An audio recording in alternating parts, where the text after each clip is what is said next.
सो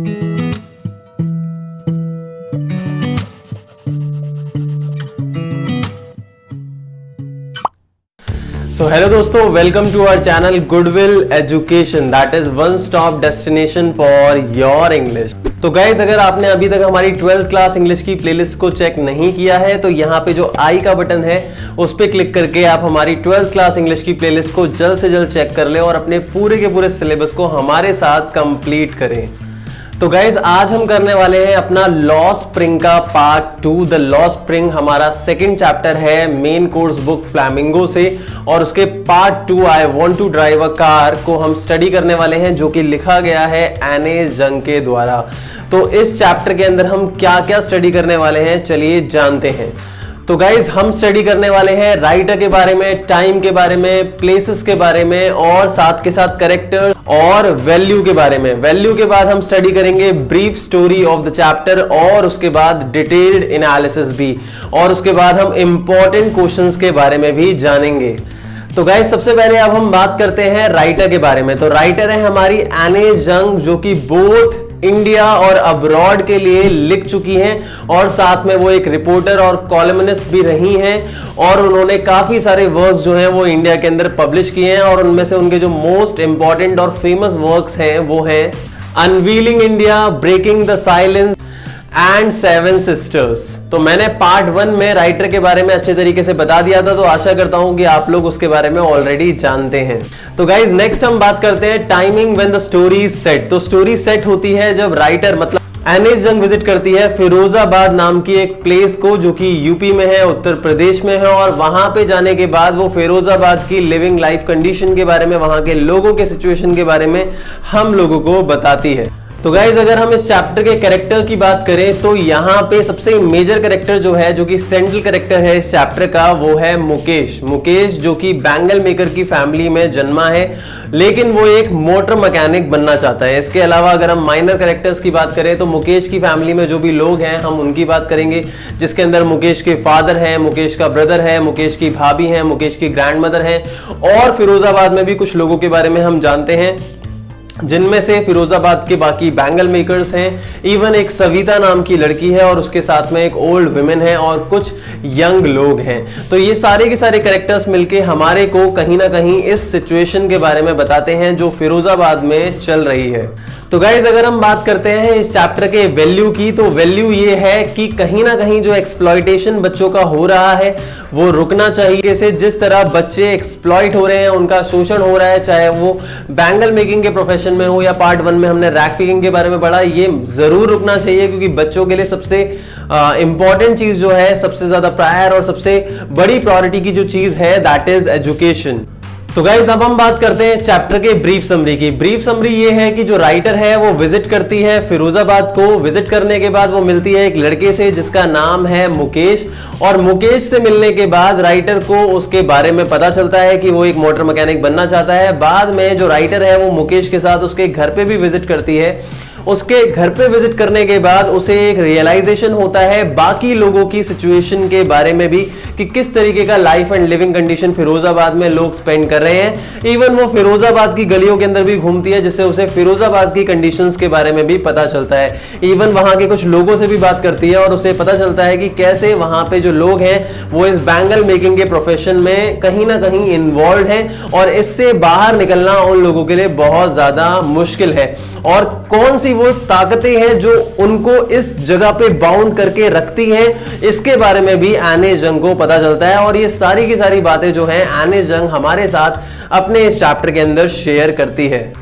तो गाइस, चलिए अब हम बात करते हैं इस चैप्टर के डिटेल्ड एनालिसिस की। डिटेल्ड एनालिसिस में हमारा सबसे पहला पॉइंट है guys, Mukesh wants to become a motor mechanic. Firozabad जो है वो बैंगल मेकिंग के लिए काफी ज्यादा फेमस है, और वहां पे कई सारे बच्चे जो हैं वो अपनी फैमिलीज के साथ इसी प्रोफेशन में इन्वॉल्व हैं, और उनमें से एक मुकेश भी है। लेकिन मुकेश एक बैंगल मेकर नहीं बनना चाहता, बल्कि वो एक मोटर मैकेनिक बनना चाहता है, और उसका जो सपना है वहां के बच्चों से काफी ज्यादा अलग है। दूसरा पॉइंट गाइस हमारा ये है कि फिरोजाबाद किस चीज के लिए फेमस है। तो जैसा कि मैंने आपको बताया, Firozabad is famous for bangle making. It is the centre of India's glass blowing industry, और यहां से जो चूड़ियां हैं उनका एक्सपोर्ट किया जाता है all over India for all the women, और यहां पे रह रही हर एक फैमिली इसी प्रोफेशन के अंदर एंगेज्ड है। नेक्स्ट पॉइंट है गाइस हमारा 20,000 children. Can you believe that 20,000 से ज्यादा बच्चे इस काम के अंदर अपनी फैमिलीज के साथ इन्वॉल्व हैं और ये कहीं ना कहीं नहीं जानते कि उनके लिए हाई टेम्परेचर वाली इन फर्नेसेस में काम करना बिल्कुल इलीगल है, लेकिन उसके बावजूद वो लोग अपने दिन का सारा समय छोड़ देते हैं इन भट्टियों में बैंगल्स को बनाने के लिए। तो गाइस हमारा नेक्स्ट पॉइंट है राइटर विजिट्स द प्लेस। तो राइटर जो है वो फिरोजाबाद को विजिट करती है और हमारे को वहां की लाइफ एंड लिविंग कंडीशन के बारे में बताती है। गाइस मुकेश के साथ जो राइटर है वो उसके घर जाती है, तो जब वो जाती है तो वो हमें बताती है कि वहां की जो गलियां हैं वो नैरो लेन्स है, इट मींस बहुत ही ज्यादा पतली हैं, चोक्ड विद गार्बेज, मतलब वहां पे कूड़ा करकट है, बहुत ज्यादा गंदगी है। वहां पे जो फैमिली है एनिमल्स की और ह्यूमंस की वो एक को एग्जिस्टिंग मैनर में एक प्रिमिटिव स्टेट में रहती है, जैसे मानो पुराने जमाने में लोग रहा करते थे एंशिएंट टाइम में। वहां की जो दीवारें हैं घरों की वो क्रम्बलिंग वॉल्स हैं जो कभी भी गिर सकती हैं। वहां पे जो घर हैं वो बहुत ही छोटी छोटी प्लेस में हैं जहां पे कोई विंडो भी नहीं है और अंदर जो बंदा है वो सफोकेटेड फील करता है। और साथ के साथ राइटर हमारे को बताती है कि किस तरह से वहां पे जो लोगों के डोर्स हैं वो भी वॉबली हैं। वॉबली डोर्स का मतलब यहां पे है जिनका कोई भी कब्जा नहीं है, जो टिके हुए हैं किसी तरीके से, और वहां की कंडीशन बहुत ही ज्यादा बेकार है। तो वहां पे गलियों के अंदर हर वक्त बदबू आती रहती है। और राइटर जब मुकेश के घर पे पहुंचती है तो मुकेश के घर पे पहुंचने से पहले मुकेश ने बताया था कि उसका घर रीबिल्ट हुआ है और उसने ये बात प्राउडली राइटर को बोली थी। लेकिन जब राइटर वहां पे पहुंचती है तो वो देखती है कि मुकेश का घर भी एक हाफ बिल्ट शेक है जो पूरे तरह से बना हुआ नहीं है। तो गाइस हमारा नेक्स्ट पॉइंट है एंट्री इन द होम। जब राइटर अंदर जाती है तो उस टाइम पे वो देखती है कि जो घर है वो एक हाफ बिल्ट शेक है। वहां पे वो देखती है कि मुकेश की जो भाभी है वो खाना बना रही है। जब वो मुकेश की भाभी को देखती है तो उसे पता चलता है कि उनकी एज इतनी ज्यादा नहीं है और बहुत ही कम एज के अंदर उनकी शादी हो गई थी और वो ऑलरेडी जो घर के अंदर 3 आदमी हैं, 3 मर्द हैं, उनके चार्ज में हैं, जिनमें से एक है मुकेश, फिर मुकेश का बड़ा भाई जिनके साथ उनकी शादी हुई है और मुकेश के फादर।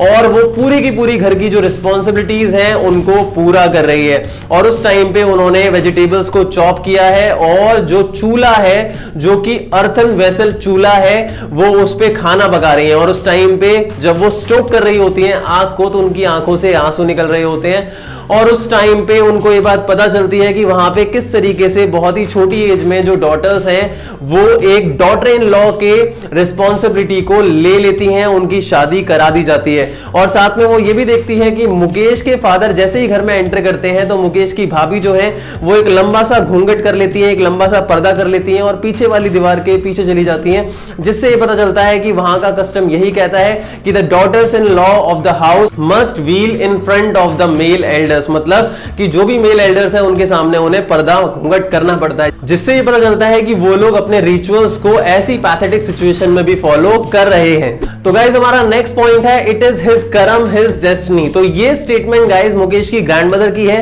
क्योंकि जब राइटर मुकेश की ग्रैंडमदर से बात करती है और शायद उस टाइम पे मुकेश की ग्रैंडमदर से राइटर ने क्वेश्चन पूछा होगा कि आपके बेटे ने कभी कोई दूसरा काम करने का नहीं सोचा, तो उस टाइम पे उसकी ग्रैंडमदर का यही जवाब था इट इज हिज कर्म हिज डेस्टिनी। मतलब ये उसका कर्म है, ये उसका भाग्य है।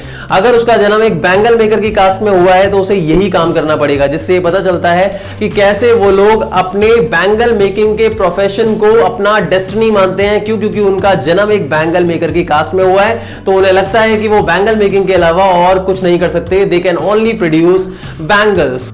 तो गाइस मुकेश की ग्रैंडमदर ने एक लाइन और बोली थी और वो लाइन ये है can a God given lineage ever be broken, कि क्या भगवान के द्वारा लिखा गया भाग्य कभी भी पलटा जा सकता है। इट मीन कि अगर भगवान ने आपको एक बैंगल मेकर की कास्ट में जन्मा है तो इट मींस आपको बैंगल्स ही बनाने होंगे। बाद में जब राइटर बाहर निकलती है तो यहां पे नेक्स्ट पॉइंट आता है the beautiful side of Firozabad. तो गाइस ब्यूटीफुल साइड ये है कि हर एक गली के अंदर, हर एक घर के अंदर, हर एक नुक्कड़ पे, चौराहे पे, हर एक हैंड कार्ट में जिसको लोग खींच रहे हैं वहां पे सिर्फ और सिर्फ बैंगल्स राइटर को दिखाई देते हैं और हर एक कलर के बैंगल्स दिखाई देते हैं। रेनबो के हर एक कलर को मिला के जितने भी कलर बन सकते हैं उन सभी कलर के बैंगल्स राइटर को वहां दिखाई देते हैं, जो कि फिरोजाबाद का एक ब्यूटीफुल हिस्सा हो सकता है। तो गाइस हमारा नेक्स्ट पॉइंट है writer meets an old lady and a girl. उस लड़की का नाम है सविता और वो ओल्ड लेडी जो है उस टाइम पे उस सविता के साथ काम कर रही है। तो जब राइटर सविता को देखती है तो उसे पता चलता है कि सविता की एज कितनी कम है और उसके बावजूद उसके हाथ जो होते हैं वो मैकेनिकली चल रहे होते हैं। इट मींस एक मशीन की तरह। उस टाइम पे सविता जो बैंगल्स हैं उन पे ग्लासेस के पीसेस को सोल्डर कर रही होती है, जो क्रिस्टल्स होते हैं उनको चिपका रही होती है, सोल्डरिंग वर्क कर रही होती है। और उसके हाथों को देख के पता चलता है कि जो सविता है वो काफी लंबे समय से ये काम कर रही है। इसका मतलब कि बहुत ही छोटी एज से जो बच्चे हैं वो इस प्रोफेशन में अपनी फैमिलीज के साथ इन्वॉल्व हो जाते हैं। और जब राइटर उस बूढ़ी महिला से बात करती है तो उसको पता चलता है कि वो बूढ़ी महिला खुश नहीं है। उसके हाथ में कुछ चूड़ियां तो हैं लेकिन वो बिल्कुल भी खुश नहीं है। वो बताती है कि मैंने अपने पूरे के पूरे लाइफ के अंदर एक शेर भर खाना भी नहीं खाया। इट मींस अपनी लाइफ के अंदर एक टाइम भी फुल मील या फुल स्टमक खाना नहीं खाया है, फुल टाइम मील नहीं खाया है। इट मींस कि उसका पेट आज तक नहीं भरा है। इस प्रोफेशन में उनको ज्यादा कुछ नहीं मिलता है। और गाइस जब राइटर सविता को देखती है तो वो सोचती है कि जो सविता जो इन बैंगल्स पे सोल्डरिंग का काम कर रही है इतनी कम एज के अंदर, क्या इसको ये पता भी होगा कि ये जो बैंगल्स जो सोल्डर कर रही है इनकी क्या अहमियत होती है एक इंडियन वुमेन की लाइफ के अंदर। फिर वो सोचती है कि शायद इसे अभी पता नहीं होगा लेकिन एक दिन इसको पता जरूर चलेगा जब इसकी शादी होगी और इसके हाथों में, इसकी कलाइयों पे भी चूड़ियां होंगी, जब ये एक लाल जोड़ा पहनेगी, इसके माथे पे एक बिंदी होगी और इसके हाथों पे मेहंदी, इट मींस हैना होगा। तो यहां पे राइटर ये समझाना चाहती है कि बच्चों को ये पता तक नहीं है कि जिस चीज को वो कर रहे हैं, जो चीज वो बना रहे हैं, उसकी क्या अहमियत है एक इंडियन वुमेन की लाइफ में। वो एक इंडियन वुमेन का सुहाग है लेकिन फिर भी वो ये काम कर रहे हैं बिना किसी इंफॉर्मेशन के, बिना किसी नॉलेज के और बिना किसी इस बात को जाने कि किस तरीके से ये चीजें उनके लिए हार्मफुल हो सकती हैं। गाइस हमारा नेक्स्ट पॉइंट है hazards of working in a bangle furnace. मतलब कि अगर बैंगल फर्नेस में कोई भी व्यक्ति काम करता है तो उसके क्या क्या नुकसान हो सकते हैं। गाइस इसके बहुत सारे नुकसान हो सकते हैं जिनमें से एक है बहुत ही जल्दी अपनी आई साइट को लूज कर देना, क्योंकि हाई टेम्परेचर्स में फर्नेस के सामने वहां पे लोगों को काम करना पड़ता है, इवन बच्चों को काम करना पड़ता है और उनकी जो आईज होती हैं वो ज्यादा एडजस्टेबल होती हैं in darkness as compare to light outside, जिसकी वजह से जब भी वो बाहर जाते हैं तो उनकी आंखों पे बहुत ज्यादा इसका नेगेटिवली इफेक्ट पड़ता है और वो अपनी आई साइट को बहुत ही जल्दी लूज कर देते हैं। और हाई टेम्परेचर में काम करने की वजह से वो कहीं ना कहीं एक्सपोज्ड होते हैं और दूसरे हेल्थ हैजार्ड्स को लेके, और उन्हें काफी ज्यादा प्रॉब्लम्स का सामना करना पड़ता है। तो गाइज राइटर जब आगे बढ़ती है और कुछ यंग लोगों से मिलती है तो वहां पे वो उनसे पूछती है कि तुम लोग अपने लिए कोई कोऑपरेटिव, इट मींस कोई संगठन क्यों नहीं बनाते और अपने मुनाफे के लिए काम क्यों नहीं करते। तो उस टाइम पे जो यंगस्टर्स हैं, जो वहां पे यंग लोग हैं, यंग मैन है, वो उनको बताते हैं कि अगर हम कोई संगठन बनाते हैं, कोई कोऑपरेटिव बनाते हैं, अपनी कोई यूनियन बनाते हैं तो हमारे को कुछ इलीगल करने के लिए मारा जाता है, पीटा जाता है, पुलिस हमें कहीं अरेस्ट ना कर ले और उसके बाद हमें जेल में डाल के मारेगी। क्योंकि यहां पे जो साहूकार है, मिडिल मैन है, पुलिसमैन है, ब्यूरोक्रेट्स हैं, कीपर्स ऑफ लॉ हैं, जितने भी लोग हैं वो आपस में मिले हुए हैं और इन सब लोगों को एक्सप्लॉइट कर रहे हैं। क्योंकि जब तक ये लोग नीचे दबे नहीं रहेंगे इन लोगों को इतना मुनाफा नहीं होगा। तो यहाँ पे जो साहूकार है जो इनको पैसा देते हैं, मिडिल मैन जो इनका सामान आगे ले जाके बेचते हैं, ये सारे लोग जो मेन मुनाफा है वो कमाते हैं और बाकी इन लोगों को ज्यादा कुछ नहीं मिलता है। और इसी वजह से ये बहुत ज्यादा परेशान है और ये कुछ करने की भी नहीं सोचते। क्यों? क्योंकि कहीं ना कहीं अगर ये कुछ करते हैं तो that is like they are daring up और उस टाइम पे इनकी आवाज को नीचे कर दिया जाएगा, इनको मारा और पीटा जाएगा, जेल में डाल दिया जाएगा। तो गाइज यहाँ पे जो एनी जंग है वो दो डिस्टिंक्ट वर्ड्स को देखती है, जिनमें से एक है उन लोगों का जिनका एक्सप्लॉइटेशन हो रहा है, वो है बैंगल मेकर्स, और दूसरा उन लोगों का जो इनका एक्सप्लॉइटेशन कर रहे हैं, जिनमें मिडिल मैन, साहूकार, policeman, bureaucrats, keepers of law, ये सारे के सारे लोग इन्वॉल्व हैं जो इनको बहुत ही ज्यादा एक्सप्लॉइट करते हैं। लास्ट में राइटर मुकेश के साथ होती है और जब वो एक जगह पे रुकते हैं तो एक प्लेन ऊपर से जाते हुए दिखाई देता है। तो उस टाइम पे राइटर मुकेश से पूछती है कि क्या तुम प्लेन उड़ाने का सोचते हो, इट मींस क्या तुम पायलट बनने का सोचते हो। तो उस टाइम पे मुकेश जो है वो कोई भी जवाब नहीं देता, क्योंकि उसके लिए एक मोटर मैकेनिक बनना ही एक बहुत बड़ी बात है। उसे पता है कि फिरोजाबाद के ऊपर से बहुत ही कम प्लेन्स उड़ते हैं। इट मींस कि फिरोजाबाद में एक मोटर मैकेनिक बनना ही इतनी बड़ी चीज है कि वो पायलट बनने के बारे में सोच तक नहीं सकता है। तो गाइस चलिए अब हम बात करते हैं इस चैप्टर के इंपॉर्टेंट क्वेश्चंस की। आप अपने रजिस्टर में इन क्वेश्चंस को जरूर नोट कर लीजिएगा। सबसे पहला क्वेश्चन है guys, what was the dream of Mukesh, मतलब मुकेश का क्या सपना था। बात करते हैं क्वेश्चन नंबर 2 की। गाइस क्वेश्चन नंबर 2 है give a brief description of the people and the place of Firozabad. Firozabad का आपको ब्रीफ डिस्क्रिप्शन देना है, शॉर्ट डिस्क्रिप्शन देना है, जो भी मैंने बताया।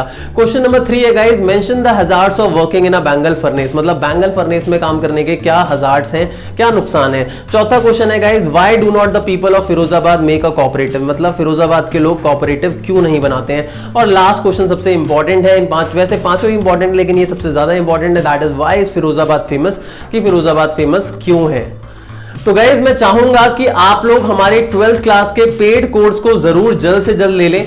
इसका रीजन गाइज ये है कि पेड कोर्स के अंदर वो सारी की सारी चीजें आपको मिलेंगी जो शायद इन वीडियोस में आपको नहीं मिल पा रही होंगी, और क्या क्या चीजें मिलने वाली हैं वो सामने आपके स्क्रीन पे अवेलेबल हैं। तो जल्द से जल्द आप अपने पेड कोर्स के लिए रजिस्टर करें। अगर आप आज ही रजिस्टर करते हैं तो आपको एक हैवी डिस्काउंट भी मिल सकता है। आई होप गाइज आप लोगों को ये वीडियो अच्छी लगी होगी। अगर आपको ये वीडियो अच्छी लगी गाइज प्लीज इस वीडियो को लाइक जरूर करें, शेयर जरूर करें, इस पे कमेंट जरूर करें। और गाइज मैं चाहूंगा आप हमारे टेलीग्राम ग्रुप को ज्वाइन जरूर करें अपनी इंग्लिश ग्रामर को इंप्रूव करने के लिए। हमारे टेलीग्राम ग्रुप का जो लिंक है वो डिस्क्रिप्शन बॉक्स में अवेलेबल है, आप आज के आज अपने टेलीग्राम ग्रुप को ज्वाइन कर लें। और गाइज मैं चाहूंगा कि इसी तरीके से वीडियोस पाने के लिए आप लोग अभी के अभी हमारे चैनल को सब्सक्राइब जरूर कर लें। सामने जो GWE का बटन है उस पर क्लिक करके आप हमारे चैनल को सब्सक्राइब कर सकते हैं, और साथ में बेल आइकन को भी जरूर हिट कर दें ताकि हमारी लेटेस्ट वीडियोस की नोटिफिकेशन आप लोगों को सबसे पहले मिल सके। Thank you so much.